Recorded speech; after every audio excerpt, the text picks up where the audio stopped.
దేవుడు మనకు మంచి నూతన దినాన్ని అనుగ్రహించాడు. మనము బ్రతికి ఉన్నామంటే దేవుని కృప.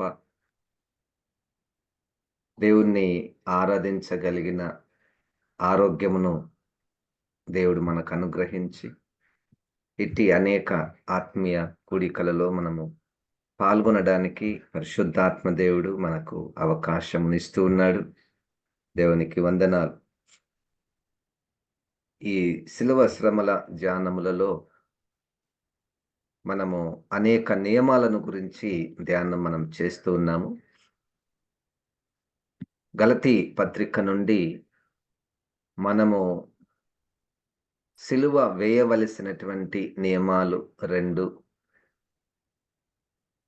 అంటే వాటిని పడగొట్టుట, వాటి నుంచి మనం దూరముగా ఉండుట, లేకపోతే వాటిని చంపివేయుట. ఆ 2 నియమాలు ఏమంటే శరీర నియమము 5వ అధ్యాయము 24వ వచనము గలతీ పత్రికలో. రెండవది ధర్మశాస్త్రము. వీటిని మనము సిలువ వేయాలి. ఆ నియమాలు మనల్ని విశ్వాసముల నుండి తొలగిస్తాయి. అయితే మనము పట్టుకోవలసిన, లేకపోతే మనము కోరుకోవలసిన నియమము ఆత్మ నియమము. ఆత్మ నియమము. దానికి ఇంకొక పేరు కూడా ఉంది, క్రీస్తు నియమము. నియమము అంటే ప్రభుత్వము, లేకపోతే ఒక ఆజ్ఞ, ఒక కట్టడ, ఒక విధి. సో మనము ఈ ఆత్మ నియమము ద్వారా నడిపించబడాలి. అపోస్తలుడైనటువంటి పౌలు గారు తన పత్రికలలో ఆత్మ దేవుని యొక్క ప్రాముఖ్యత, విశిష్టత, ఆవశ్యకత అనేక సందర్భాలలో మాట్లాడుతూ వస్తున్నాడు. ఈరోజు కూడా మనం గలతీ పత్రికల నుండి కొన్ని వచనాలను మనం చేద్దాము. 5వ అధ్యాయము 16వ వచనము. 5వ అధ్యాయము 16వ వచనము. నేను చెప్పునదేమనగా ఆత్మానుసారముగా నడుచుకొనుడి, అప్పుడు మీరు శరీరేచ్ఛను నెరవేర్చరు. శరీరము ఆత్మకును, ఆత్మ శరీరమునకును విరోధముగా ఆపేక్షించును. ఇవి ఒకదానికొకటి వ్యతిరేకముగా ఉన్నవి గనక మీరేవి చేయ నిశ్చయింతురో వాటిని చేయకుందురు. మీరు ఆత్మ చేత నడిపింపబడిన ఎడల ధర్మశాస్త్రమునకు లోనైన వారు కారు. ఈ 3 వచనాలలో మనకు 3 నియమాలు కనపడుతున్నాయి. 1 ఆత్మ నియమము, 2 శరీర నియమము, 3 ధర్మశాస్త్ర నియమము. ఇప్పుడు మీరు శరీరేచ్ఛను మనము చేయకుండా ఉండాలంటే, లేకపోతే ధర్మశాస్త్రమును నెరవేర్చకుండా ఉండాలంటే, శరీర క్రియలకు మనం దూరముగా ఉండాలంటే, మీరు ఆత్మ అనుసారముగా నడుచుకొనుడి. ఆత్మానుసారముగా అంటే మనం ఒక్కొక్కసారి ఈ సమాజంలో ఉన్నప్పుడు మనం రాజ్యాంగ ప్రకారము మనం నడుచుకోవాలి. మన వ్యక్తిగత సామాజిక, కుటుంబ సామాజిక విషయాలలో మనము మన రాజ్యాంగము, అద్భుతమైనటువంటి రాజ్యాంగము, భారతదేశ రాజ్యాంగము, దానిని మనం అనుసరించి నడుచుకొనవలెను. అయితే వీటికి అంటే పైన ఉన్నటువంటిది మనము క్రీస్తును కలిగినటువంటి వారముగా ఆత్మ యొక్క రాజ్యాంగం, లేకపోతే ఆత్మ అనుసారముగా మనం నడుచుకోవాలి అన్ని విషయములలో. ఒక్కొక్కసారి ఈ క్రైస్తవ భక్తి మన జీవితంలో అన్ని ఫేజెస్‌లో ఇది కూడా ఒక ఫేజ్ మాదిరి, లేకపోతే అన్ని విషయాలలో ఇది కూడా ఒక విషయము, దానికి ఒక సమయము. అంటే ఆ భక్తి కార్యక్రమాలకు మనము ఆత్మీయంగా ఉండాలి అని వదిలేసి మిగిలినటువంటి పనులు మనం చేసుకుంటూ ఉంటాము. కానీ క్రొత్త నిబంధనలో మనము నేర్చుకున్నటువంటి విషయం ఏమిటంటే,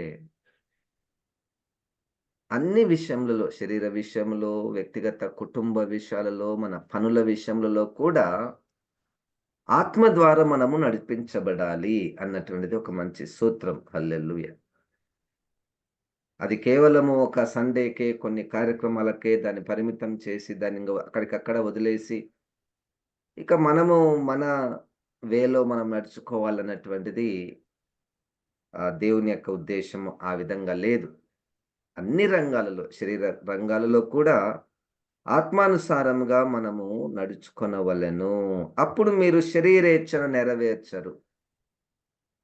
ఇప్పుడు మనము ఒకటి శరీరేచ్ఛను ఈ ఈ విషయాన్ని మనం అర్థం చేసుకోవాలంటే రోమపత్రిక 7వ అధ్యాయము, అది మొత్తం ఆ అధ్యాయం అంతా కూడా శరీరేచ్ఛ. అంటే పౌలు గారు క్రీస్తుని అంగీకరించినటువంటి వ్యక్తులకు తమ శరీరములో కొన్ని అవయవాలు ఎంత ఇబ్బంది పెడుతున్నాయో, శరీరావయవాలు ఎట్లా ఇబ్బంది పెడతాయంటే, ఒక మంచి చేయాలనుకుంటాం మనం. కానీ శరీరం ఏం చెప్తదంటే, వద్దు. ఆ మంచి వద్దు. మనం మనం క్రీస్తుని అంగీకరించాము. మనలో ఉన్నటువంటి ఆత్మదేవుడు వద్దు, ఈ పని మనం చేయకూడదు. ఇది దేవునికి వాక్యానికి విరుద్ధంగా ఉంది. దేవునికి ఇష్టం ఉండదు. దేవునికి ప్రీతికరంగా ఉండదు అని అనిపిస్తది. కానీ వెంటనే శరీరము లేదు, లేదు, అది నువ్వు చేస్తే బావుంటది అని. సో, ఈ 7వ అధ్యాయంలో రోమా పత్రికలో ఈ యొక్క పోరాటము, ఈ పోరాటం యొక్క స్థాయి ఎంతవరకుందంటే వ్యక్తిని ఏడిపిస్తుంది. అయ్యో! నేనెంత దౌర్భాగ్యుడను. ఈ స్థితి నుండి నన్ను ఎవరు రక్షింపగలరు? ఆ స్థితి, ఒకవేళ అది నీకు వింటున్నటువంటి నీలో అది ఉందో లేదో నాకు తెలియదు. ఒకప్పుడు ఉండి ఉండవచ్చును. ఆ అనుభవం అయితే మనకు కావాలి. ఎందుకంటే ఆ స్థాయిలోనే మనం ఏం కోరుకుంటామంటే, ఇక 8వ అధ్యాయం రోమా పత్రికలో, ఇదిగో ఆత్మ నియమము. 7వ అధ్యాయం రోమా పత్రికలో శరీర నియమము. 8వ అధ్యాయం రోమా పత్రికలో ఆత్మ నియమము. అంటే ఇప్పుడు ఆత్మశక్తి ద్వారా 13వ వచనంలో శరీర క్రియలను చంపే కార్యక్రమము ఉన్నది. దేవునికి స్తోత్రం. గనక ఇప్పుడు ఆత్మానుసారముగా నడుచుకునే విషయంలో మనకు కొన్ని వచనాలను మనం రోమా పత్రికలో 8వ అధ్యాయములో చదువుదాము.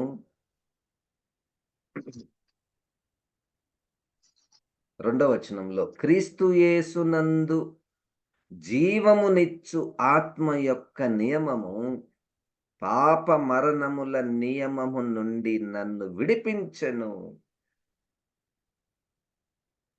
పాప మరణము, పాప మరణముల నియమము నుండి. అంటే ఒక నియమం ఉంది. అదేంటంటే పాపము, మరణము. ఈ నియమాలు, శరీర నియమాలు మనల్ని పాపం చేపించి, అక్కడి నుండి ఆ రెండవ మరణంలోనికి మనల్ని నడిపించేది ఒక రాజ్యాంగం. శరీర రాజ్యాంగం అది. ఇప్పుడు ఆ శరీర రాజ్యాంగం నుంచి విడిపించే శక్తి ఆత్మ నియమము ఉన్నది. జీవమునిచ్చు ఆత్మ యొక్క నియమము ఆ పాప మరణముల నియమము నుండి నన్ను విడిపించెను. ఎట్లనగా ధర్మశాస్త్రము దేనిని చేయజాలకపోయెనో దానిని దేవుడు చేసెను.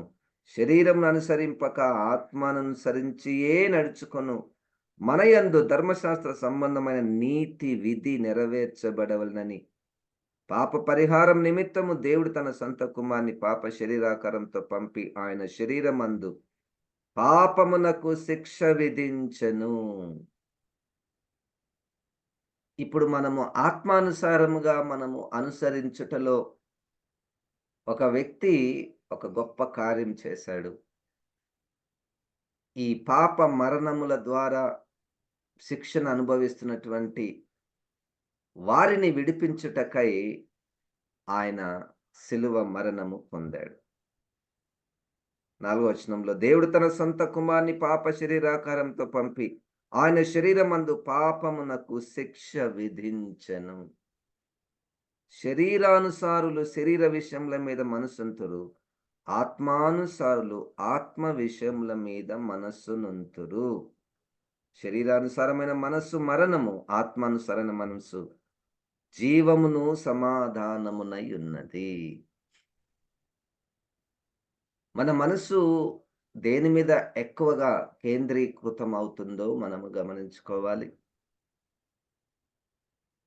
శరీర విషయముల మీద ఎక్కువ మనస్సు, ఆత్మ విషయముల మీద దేని మీద మనము ఎక్కువ మనస్సు పెట్టాలో పరిశుద్ధాత్మ దేవుడు మనకు సహాయం చేయాలి. ఇష్టపడుతుంటారు కొంతమంది. నేను ఆత్మలో ఎదగాలి. నేను ఆత్మను పొందుకోవాలి. నేను ఆత్మ స్వరమును వినగలగాలి. నాకు కొన్ని ఈ నేను దేవుని దగ్గరికి రాకుండా ఉండడానికి కొన్ని ఆటంకాలున్నాయి. ఆ ఆటంకాలను పరిశుద్ధాత్మ దేవుడే దాన్ని తొలగిస్తాడు. ఆయనకే ఆ శక్తి ఉన్నది అని ఒక వ్యక్తిలో పోరాటం జరుగుతూ ఉంటది చూడండి. వారు ఆత్మానుసారముగా నడుస్తున్నటువంటి వారు. ఒక గుర్తు. ఇంకొక గుర్తుంది 1 కొరింథీ 2:4లో. నేను ఆత్మానుసారంగా నడుస్తున్నానా లేదా అని ఎట్లా తెలుసుకోవాలి అంటే, మనం చేస్తున్నటువంటి కొన్ని క్రైస్తవ భక్తి పరిచర్య కార్యక్రమములలో ఆత్మశక్తిని కనుపరిచే భక్తి కార్యక్రమాలు జరగాలి. అది పౌలు గారు కోరుకున్నాడు. ఉట్టి మాటలతో, జ్ఞానయుక్తమైనటువంటి మాటలతో, వాగ్ధాటితో కాకుండా దేవుని శక్తిని, ఆత్మశక్తిని కనపరచే దృష్టాంతములనే నేను వాడితిని. అంటే ఒక పరిచర్యలో, ఒక భక్తి కార్యక్రమములలో ఈవెన్ మన జూమ్‌లో ఇక్కడ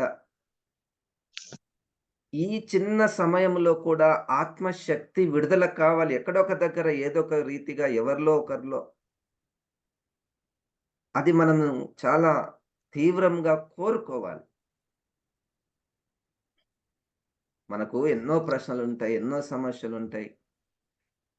అప్పుడు ప్రభా ఈరోజు ఏ వాక్యముతోనైనా నాతో మాట్లాడతావా? నా ప్రశ్నలకు జవాబిస్తావా? నా సమస్యలకు జవాబిస్తావా? లేకపోతే పలానా వ్యక్తి కొరకు నేను సీరియస్‌గా ప్రార్థన చేస్తున్నాను. మరి ఈరోజు ఈ జూమ్‌లో లేకపోతే ఈ ఉదయం గాని, ఇంకొక చర్చ్‌లో గాని కార్యక్రమంలో ఆ చర్చ్‌లోకి నేను వెళ్తున్నా. ప్రభా ఎక్కడైనా ఎవరితోనైనా నాకొక జవాబునిస్తావా? ఒక ఆత్మ నడిపింపు నేను పొందుకోవాలి అన్నటువంటి ఆశతో ఎవరైనా ఉంటే, వారు ఆత్మానుసారముగా నడుచుకుంటున్నటువంటి వారు. ఎందుకంటే మనం నడిపించబడిందే ఆత్మానుసారంగా నడిపించబడినటువంటి వారికి ఉన్నటువంటి లక్షణము. ఈ కార్యక్రమము లేకపోతే ఇంకొక కార్యక్రమం, లేకపోతే ఆదివారం మనం గుడిలకు వెళ్తాం. అక్కడ ప్రభా ఈరోజు ఆత్మ కార్యం నేను చూడాలి. అది పాటలో ఆత్మ కార్యము మనం చూడవచ్చు. వాక్యంలో చూడవచ్చు. అక్కడ కొంతమంది విశ్వాసులతో మనము మాట్లాడుట ద్వారా దేవుని కార్యాలను మనము చూడవచ్చు. జవాబు మనకు దొరకవచ్చు. ఆత్మానుసారులు ఎప్పుడు కూడా ఇటువంటి ఆత్మ విషయమందు వారు మనస్సును ఉంచుతారు. ఆ దృష్టి, ఆ కోణము లేకపోతే మన భక్తి కార్యక్రమాలు కూడా ఒక సంస్థలో జరిగేటటువంటి కార్యక్రమాలకు పరిమితమయ్యే ప్రమాదం ఉన్నది. హ్మ్. అన్నీ ఒక సిస్టమాటిక్‌గా ఒక ఒక ప్రార్థన జేసినా, పాట పాడినా, లేతే వాక్యము బోధించినా, అన్ని విషయముల యందు ఒక ఆర్గనైజేషన్ మాదిరి అయ్యే ప్రమాదం ఉన్నది. దానిలో జీవం ఉండాలని మనము కోరుకోవాలి. దానిలో జీవము ఉండాలని. గనుక నేను ఎవరైనా ప్రార్థన చేస్తుంటే చాలా మనసు పెట్టి వింటా ప్రభా! వాళ్ళ ప్రార్థనలో నువ్వు నాతో ఏమన్నా మాట్లాడతావా? వాళ్ళ ప్రార్థనలో ఉన్నటువంటి ఏదైనా జీవాన్ని నాకు తీసుకొని వస్తావా? ఒక పాట పాడుతుంటారు ఎవరైనా. పాట పాడుతుంటే మన మనసు ఆ పాటలోనికి వెళ్ళి ప్రభా ఆ పాటలో ఉన్నటువంటి ఏదైనా మాట, లేకపోతే ఏదైనా ఐడియా, ఏదైనా వాక్యములో ఉన్నటువంటి జీవాన్ని నా మీదకేమన్నా పంపిస్తావా? నాకు తట్టి తల మా దాని గురించి ఆలోచింపచేస్తావా? లేదైనా ఒక వ్యక్తి వాక్యం చెప్తూ ఉంటారు. స్త్రీలు గాని, పురుషులు గాని. ఈరోజు ప్రభా నీ వాక్యం ద్వారా నాతో మాట్లాడతావా? అన్నటువంటి మనస్సు అది ఆత్మానుసారమైనటువంటి మనస్సు. అది ఆత్మానుసారమైనటువంటి మనస్సు. ఆత్మ ద్వారా ప్రభా మా పిల్లలు ఇంకా రక్షణ పొందలేదు. ఎవరు రక్షణ పొందిస్తారు? బలవంతం చేసి నీళ్ళలో ముంచేది కాదు గదా రక్షణ. ఆ యోహాను సువార్తలో 16వ అధ్యాయంలో పాపములను ఒప్పింపచేసే పని ఈ పంపబడినటువంటి ఆత్మ యొక్క పరిచర్య. అది మనం నమ్మితే ఇక మన పిల్లల విషయంలో గాని, నా భార్య ఇంకా రక్షణ పొందలేదు, నా భర్త ఇంకా రక్షణ పొందలేదు, లేకపోతే మా తల్లిదండ్రి ఇంకా రక్షణ పొందలేదు. వారి విషయంలో మనము ఆత్మదేవుని మీద భారము వేస్తాము. ఆత్మదేవను మరి వారిని ఎప్పుడు ఒప్పింపజేస్తావు? అది నీ పనే. మేము జెప్తే వినరు. అంటే ఇప్పుడు ఈరోజు ఏం నేర్చుకుంటున్నామంటే, ఆత్మానుసారముగా నడిచే వారిలో ఉన్నటువంటి కొన్ని లక్షణాలను మనం నేర్చుకుంటున్నాం. ఒకవేళ మనం ఇప్పటి వరకు అవి చేయడం లేదనుకో, మనలో అవును గదా! చేయలేదు నేను ఇప్పటి నుంచి చేయాలి అని అనుకోవాలి అంతే. ఒక్కటే స్టెప్. ఒక్క అడుగు వేస్తే ఇక ఈరోజు లేతే పరిశుద్ధాత్మ దేవుడు ఇంకా 9 అడుగులు మనకు ఏపిస్తాడు. గనక శరీరానుసారులు శరీర విషయముల మీద మనస్సునుంతురు. ఆత్మానుసారులు ఆత్మ విషయమందు మనస్సునుంతురు. 7వ వచనంలో ఏలైనగా శరీరానుసారమైన మనస్సు దేవునికి విరోధమయ్యున్నది. అది దేవుని ధర్మశాస్త్రమునకు లోబడదు. ఏమాత్రమును లోబడనేరదు. కాగా శరీర స్వభావము గలవారు దేవుని సంతోషపరచనేరరు. దేవుని ఆత్మ మీలో నివసించి ఉన్న ఎడల మీరు ఆత్మ స్వభావము గలవారే గాని శరీర స్వభావము గలవారు కారు. ఎవడైనను క్రీస్తు ఆత్మ లేని వాడైతే వాడాయన వాడు కాడు. ఇప్పుడు స్వభావము యాటిట్యూడ్ అంటారు. శరీర స్వభావము, ఆత్మ స్వభావము.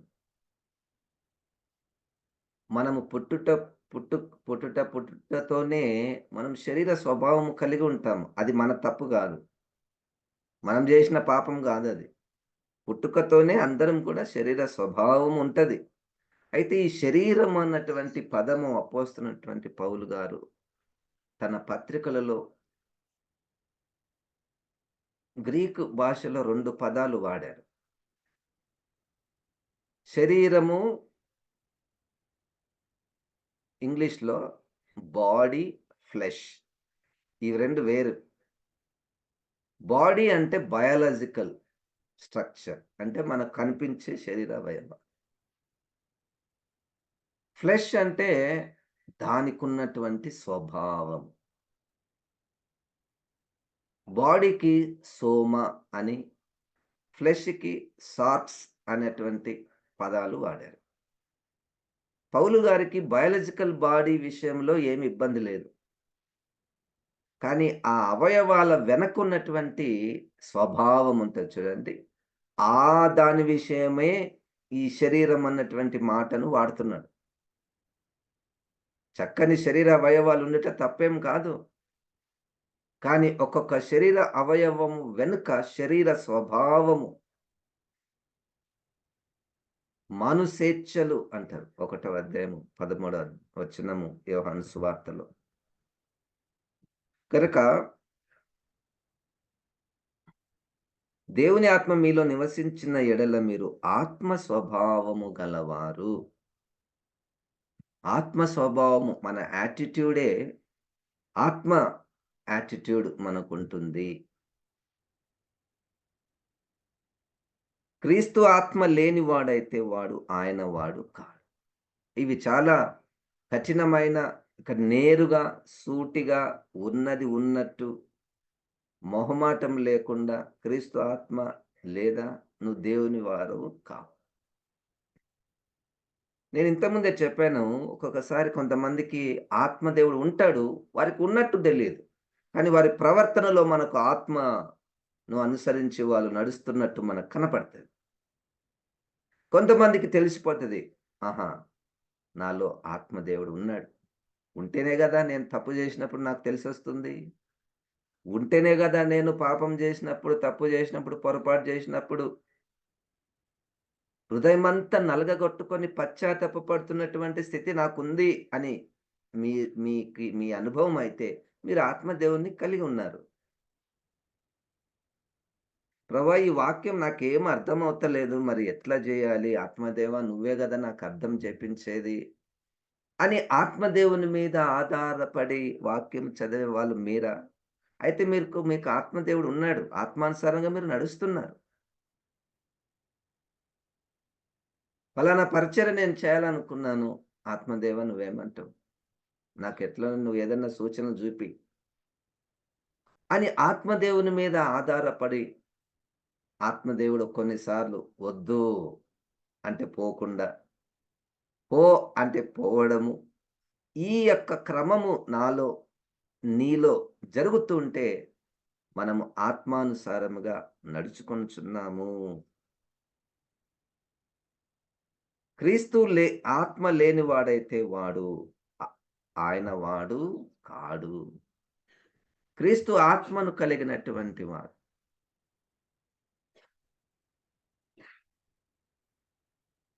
క్రీస్తు ఆత్మను కలిగినటువంటి వారు క్రీస్తులాగా జీవించాలని ఒక కోరిక, ఒక ఆశ. ఇది ఒక సూచన, ఒక గుర్తు. నాలో అది ఆత్మదేవుడు ఉన్నాడా లేదా ఎట్లా తెలుసుకోవాలి? అంటే నీకొక ఆశ ఉంటది. అది చెప్పవచ్చు, చెప్పకపోవచ్చు. నేను చనిపోయేలోపు క్రీస్తు వలే జీవించాలి అన్న ఆశ, కోరిక. దానికి మన ప్రాక్టికల్ లైఫ్‌లో ఏ సందర్భంలోనైనా నా స్థానంలో క్రీస్తు ఉంటే ఏం జేస్తాడు? మనం ఎక్కడైనా ఒక పనిలో ఉంటాము. లేతే మనం ఇతరులతో సంబంధాలలో, మాటలలో, పరిచర్యలలో, మన పనులలో నా స్థానంలో యేసుక్రీస్తు ఉంటే ఏం జేస్తాడు? అన్నటువంటి ఆలోచన విధానము ఆత్మ స్వభావము. కనుక క్రీస్తు ఆత్మ లేనివాడైతే నావాడు కాడు. క్రీస్తు మీలో ఉన్న ఎడల మీ శరీరము పాపం విషయమై మృతమైనది గాని, మీ ఆత్మ నీతి విషయమై జీవము కలిగి ఉన్నది.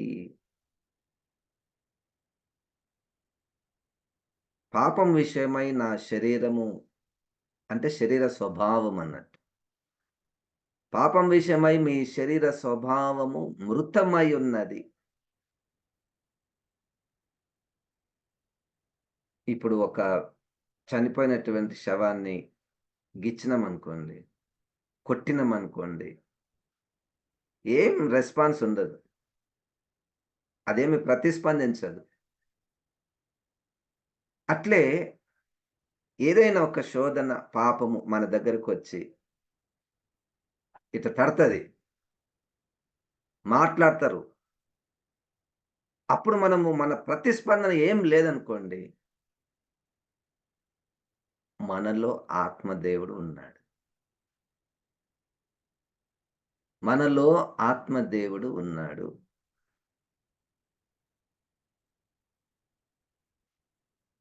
అటువంటి అనుభవాలు నాకు ఒక్కొక్కసారి గుర్తొచ్చినప్పుడు నేను చాలా నవ్వుకుంటా.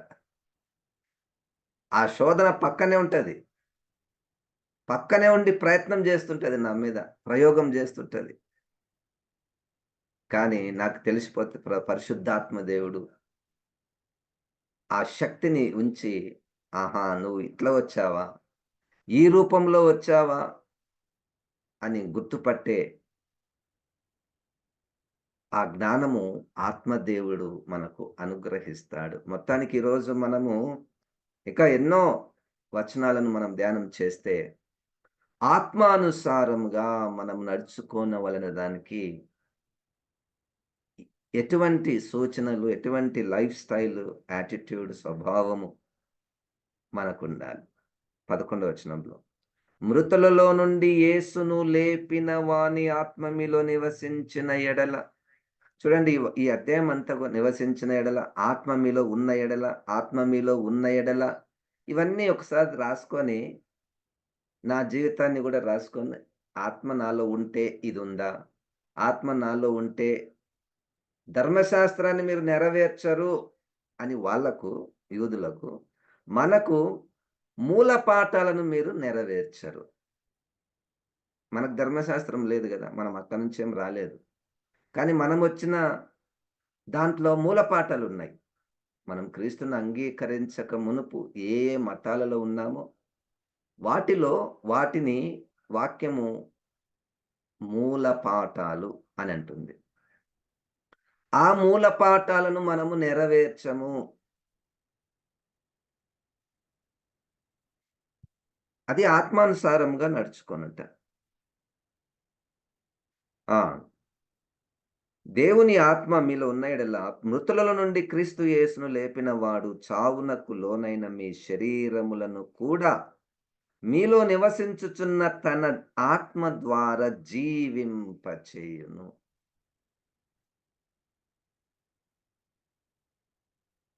చావునకు లోనైన మీ శరీరములను కూడా మీలో నివసించుచున్న తన ఆత్మ ద్వారా జీవింపచేయును.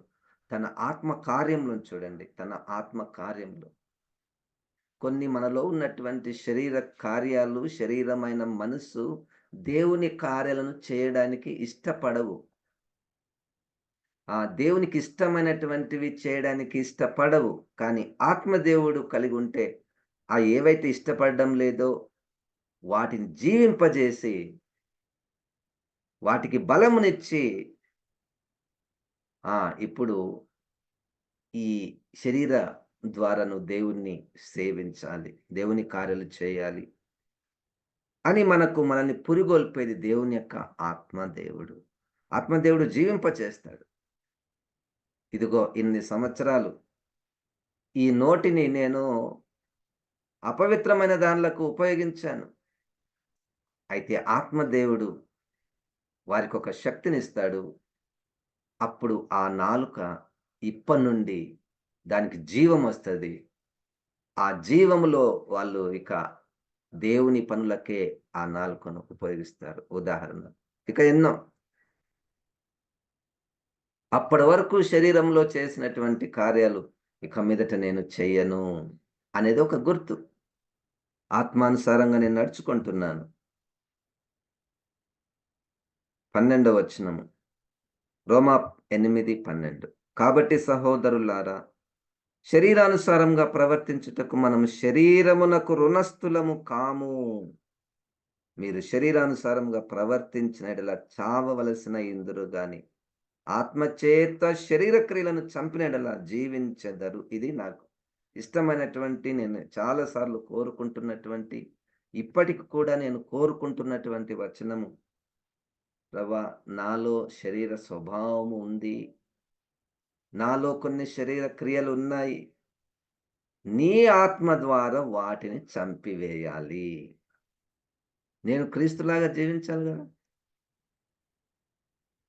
నేను క్రీస్తులాగా జీవించాలి గదా అన్నటువంటి ఆశ ఉన్నటువంటి వారికి, వాళ్ళలో ఉన్నటువంటి శరీర క్రియలు, ఆ మచ్చలు, ఆ మరకలు, ఆ చీకటి సంబంధమైనటువంటి క్రియలు వాళ్ళకు తెలిసిపోయి, వాటి విషయమై వారు పోరాడుతూ, పశ్చాత్తాపపడుతూ, ప్రభువు మీద ఆధారపడుతూ ఉంటే, ఆత్మదేవుడు శక్తినిచ్చి వాటిని చంపివేస్తాడు. హల్లెలూయా!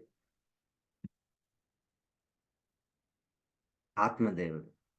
అందుకని ఆత్మ నియమము ద్వారా మనము నడిపించబడాలి. ఈ ఆత్మదేవుడు విషయంలో మనము మన జీవితంలో కార్యములు జరగాలంటే, ఎవరి ఆత్మ అంటే దేవుని ఆత్మ, క్రీస్తు ఆత్మ ఒకటే. ఇప్పుడు ఈ క్రీస్తు మన కొరకు ప్రాణం పెట్టి మనల్ని నీతిమంతులుగా చేశాడు. నీతిమంతులంటే రక్షింపచేశాడు. రక్షింపజేసిన తర్వాత ఇప్పుడు ఎదగాలి. నీతి మార్గంలో ఎదగాలి. పరిశుద్ధపరచబడుతూ ఉండాలి. క్రీస్తు కలిగిన మనస్సును మనము కలిగి ఉండడానికి ప్రభు సహాయం చేస్తాడు. క్రీస్తు వలె జీవించడానికి ప్రభు మనకు సహాయం చేస్తాడు. ఆ మనస్సును ఫస్ట్ పుట్టిస్తాడు.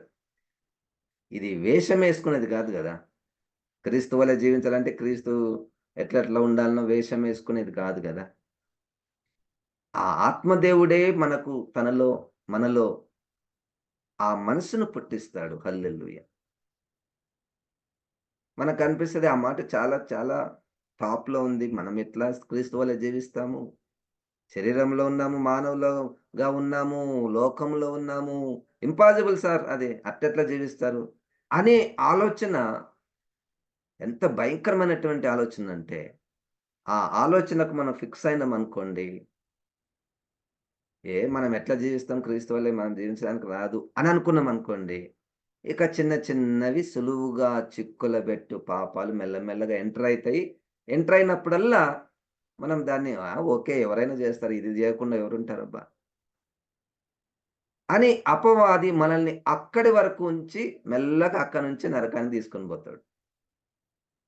మిగతాయన్నీ ఏమంటారు? ఆత్మీయంగా చాలా బాగుంటాయి. ఆ చిన్న చిన్నవి ఆ 1, 2 అన్నీ బావుంటాయి. ఆ 1, 2 ప్రకటన 2లో ఎఫెసు సంఘంలో 99 పాస్. 99 మార్కులొచ్చినాయి. ఒక్కటే మార్క్ పోయింది. మరి ఆ ఒక్క మార్కు పోయింది యేసయ్య మరి నువ్వు మమ్మల్ని ఏం జేస్తావంటే, ఒక్క మార్క్ రాకపోతే నీ దీపస్తంభాన్ని నీ నుండి తీసివేస్తా అంటాడు. ఎంత కష్టపడి, ఎంత సహనం గలిగి, ఎంత ఓర్పు గలిగి, ఎంత రోషం గలిగి, ఆ అబద్ధ అపోస్తలులను మేము గుర్తుపట్టి, వాళ్ళని వెళ్ళగొట్టి, ఎంత పరిచర్య జేసినాము ఎఫెసు సంఘంలో. ప్రభు ఒక్కటే గదా! అంటే లేదు లేదు. ఆ ఒక్కటి లేకపోతే మీ దీపస్తంభం నుంచి మీ నుంచి తీసివేస్తాను. గనక మొత్తానికి మనకు ఆత్మానుసారముగా నడుస్తున్నటువంటి వారి యొక్క ఆశలు, పోరాటాలు, వారి యొక్క ప్రవర్తన, వాళ్ళ యొక్క డిసిప్లిన్ ఆ విధంగా మనము కోరుకుంటూ ఉంటే ఆత్మదేవుడు మెల్లగా మనల్ని ఆయనకు తెలుసు ఎప్పుడు ఒక్కటేసారి మనము క్రీస్తు సారూప్యంలోనికి మనమైతే రాము. ఒక్కటేసారి రాము. ఆ అనుభవం మనకు కావాలి. శరీరానుసారంగా నడుచుకుంటున్నప్పుడు మనకు కలిగే ఆ పశ్చాత్తాపము, మన మీద మనకే అసహ్యము, ద్వేషము. అబ్బా! ఇన్ని సంవత్సరాల నుంచి క్రైస్తవుడిగా నేనున్నాను. ఇప్పుడు నా వయసు 50 సంవత్సరాలు. నేను క్రైస్తవుడిగా ఉండబట్టి 24 సంవత్సరాలు. 24 సంవత్సరాల నుంచి నా స్థితి ఏంటి? ఏమన్నా ఎదుగుతున్నటువంటిదేమన్నా కనపడుతుందా? అట్లనే ఉన్నానా? అని మనల్ని మనం చూసుకుంటూ, ఇంకా ముందు నేను వెళ్ళవలసినటువంటిది ఎంతో ఉంది అన్నటువంటి ఆశతో, మన ప్రయాసము, మన పోరాటము, దేవుని మీద ఆధారపడుట, ఇవన్నీ పరిశుద్ధాత్మ దేవుని యొక్క కార్యాలు. ప్రభువు మనకు సహాయం జేస్తాడు. అందుకే గదా నిన్ను పిలిచింది ఈ కార్యక్రమాలకు. వేరే ఏ ఉద్దేశ్యం లేదిక్కడ. నీకు లేదు, నాకు లేదు. ఉండకూడదు గూడా. ఈ కార్యక్రమానికి పోతే నాకు ఈ లాభమొస్తది. ఆ కార్యక్రమం పోతే నాకు ఆ లాభమొస్తది. లేవు. అవి లేవు. స్వచ్ఛంగా ఏ దురుద్దేశములు లేకుండా మనము ఈ కార్యక్రమానికొచ్చినామంటే, ఇంకొక కార్యక్రమానికి వెళ్ళినామంటే అది ఆత్మదేవుని కార్యమే. అక్కడ మనము ఆత్మదేవుని మనము పొందుకోవడానికి, ఆ జీవాన్ని పొందుకోవడానికి, ఆ శక్తిని పొందుకోవడానికి ఎదురు చూద్దాము, ఇష్టపడదాము. ప్రతి కార్యక్రమంలో మనం అవి తీసుకోవడానికే రావాలి. అవి తీసుకోవడానికే రావాలి. ప్రభు సహాయం జేస్తాడు. ప్రార్థన చేసుకుందాం. ఆత్మదేవా! నీ నియమములో ప్రభా మమ్మల్ని నడిపించుము. మేము ఏ ఏ స్థాయిలో ఉన్నామో, ఎక్కడ ఉన్నామో నీకు తెలుసు. ప్రభా! మేమైతే పరిపూర్ణులము కాము. నువ్వే నాయనా మమ్మల్ని కనికరించి కృప చూపించి పరిపూర్ణతలోనికి నడిపించమని యేసు నామమున ప్రార్థిస్తున్నాము తండ్రి. ఆమేన్. ఇప్పుడు మన పరమ తండ్రి అయిన దేవుని యొక్క ప్రేమయు, ప్రభువైన యేసుక్రీస్తు యొక్క కృపయు, పరిశుద్ధాత్మ దేవుని యొక్క నింపుదల, సహాయం, సహవాసం మనకందరికీ సదాకాలము తోడై ఉండును గాక. ఆమేన్. ఆమేన్. దేవుడు మనల్ని దీవించును గాక.